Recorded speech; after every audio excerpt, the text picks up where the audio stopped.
எதிரிகளை நேசித்த இந்த உத்தமர் தன்னுடைய உம்மத்துகளை எவ்வாறு நேசித்திருந்திருப்பார்? வரலாறு எடுத்து புரட்டி பாடுங்கள், தெரியும்.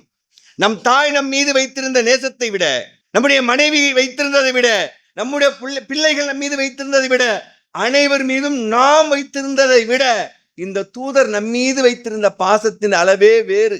ஒருமுறை ஜரீர் இப்னு அப்துல்லா என்கிற ஒரு நபித்தோழர், முஆத் இப்னு ஜபல் அவர்களுடைய ஆட்சி காலத்தில் ஒரு ஆளுநராக இருந்த ஒரு நபித்தோழர் இறந்து விட்டார். அந்த நேரத்தில் இவர் எழுந்து மக்களிடத்திலே உரையாற்றுகிறார். மக்களே, நான் இதுபோல அல்லாஹ்வின் தூதரிடத்திலே சில விஷயங்களை நான் கற்றுக்கொண்டேன். அவரிடம் நான் முதலில், அல்லாஹ்வின் தூதரே, நான் இந்த மார்க்கத்தை ஏற்றுக்கொள்கிறேன் என்று வந்து சொன்ன உடனேயே அவர் சொன்னது என்ன தெரியுமா?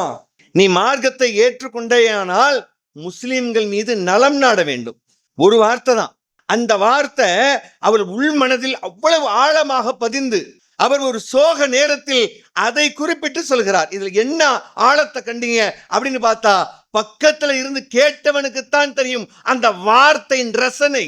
நீ வெறுமனே இஸ்லாத்திற்கு உன்னை கொண்டு வந்து விட்டாய் என்று சொன்னால், அல்லாஹ்வை அவனது தூதரை நேசித்து விடு என்று சொல்ல வேண்டிய ஒரு ஆன்மீக தலைவர் அப்படியே நம் பக்கம் திருப்பி விட்டார். என்னை நேசிப்பதாக இருந்தால் உன்னை போல் யாரெல்லாம் அல்லாஹ்வையும் அவனுடைய தூதரை நேசிக்கிறார்களோ அவர்களுக்கு நீர் நலம் நாட வேண்டும். ஆகவே என் சகோதரர் இன்றைக்கு சென்று விட்டார், அவருக்கு நான் நலம் நாடுகிறேன், அனைவரும் அவருக்காக பிரார்த்தனை செய்யுங்கள் என்று இன்றைக்கு எப்படி இந்த செய்தியை கேட்டோமோ இதே சூழலில் ஒருவர் அல்லாஹ்வுடைய தூதர் என்ன சொன்னார் தெரியுமா? பிறருக்கு நலம் நாடச் சொன்னார்கள்.